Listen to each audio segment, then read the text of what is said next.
Hi, my name's Tamar, and something really strange happened to me recently. See, my mom died a couple of years ago. I had a horrible time after that. I did badly in school, got in fights with other kids, which is not like me at all, and cried all the time. My counselor said that someday I'd learn to let go of my mom, but I didn't want to hear it. She was my favorite person, and I loved her more than anything else in life. I just couldn't imagine my life without her. My dad has also had a very difficult time coping with my mom's loss. So, he has then finally decided that what we both needed was a fresh start. So we moved. Our new house was like something out of a movie. An old Victorian with creaky floorboards, a creepy attic, and lots of nooks and crannies. I thought it was so cool at first. I love horror movies, and this house definitely looked haunted. I thought my mum would have loved it too. Then I met the neighbor girl, Jessie, who's about my age. She said my house's backyard was on an ancient burial ground. I thought she was just trying to scare me, so I laughed it off, but Jessie stayed serious. The reason it took so long to sell the house was because it's so haunted, she said. Now, I don't believe in any paranormal stuff. That's what makes horror movies so fun, right? It's not real. I don't know if I believe in an afterlife or anything, but I hope I'll see my mum again someday. But there's no way to know. I really don't know what I believe, but I couldn't believe Jessie, so I blew off her story. An ancient burial ground? Yeah, right. About a week later, I awoke, or thought I did, to a noise downstairs. The clock said 3 a.m. I went down the creaky staircases and headed to the kitchen, where the noise had come from. As I approached, I heard footsteps, but when I got into the kitchen, there was no one there. I got myself a glass of water, but the cup had no bottom and all the water just poured out of it. When I turned, a little girl stood near the wall. She was very pale and wearing a white dress. I asked what she was doing there. She put her finger to her lips as if to shush me. Then she turned and pointed out the glass back doors. I was extremely scared of what I'd see if I looked out the doors, so I just stared at her. When she turned back to me, she smiled. I screamed, and then I woke up for real. All day at school, I couldn't concentrate. I just kept remembering the dream and breaking out in a cold sweat. I could still see the little girl's ghostly face and feel the dread that filled me when she tried to get me to look out the back door. That night, I had to force myself to turn off my lamp before bed. Nothing can get you. It was just a dream. I finally fell asleep. At 3 a.m., I woke again to a sound downstairs. I went to the kitchen for a glass of water. The water fell through the cup. I turned and saw the girl, and she pointed out the back door.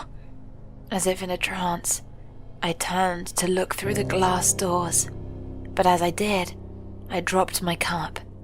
As it crashed to the ground, the little girl vanished and I woke up.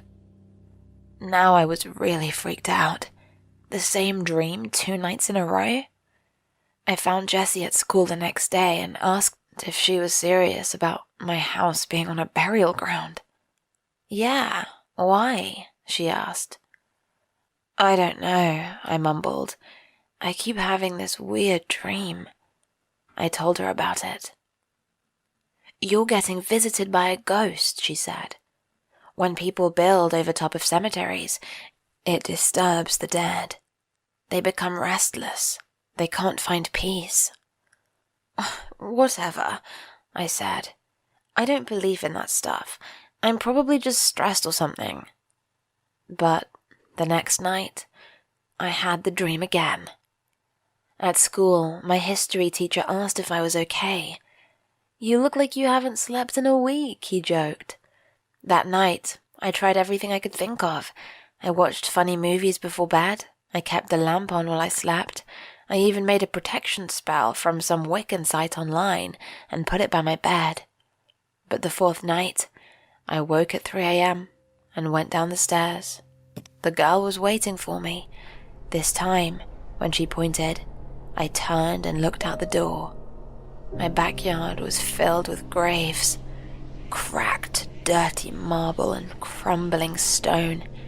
I screamed, and then I woke up. "Still having the dream?" Jessie asked me at school. "Yeah," I muttered. "It's getting worse, and I don't know what to do." If you're dreaming the same thing over and over, your brain is trying to tell you something. Maybe you could try to figure out what the ghost in your dream wants and talk to her. That sounded crazy to me, but it was worth a try.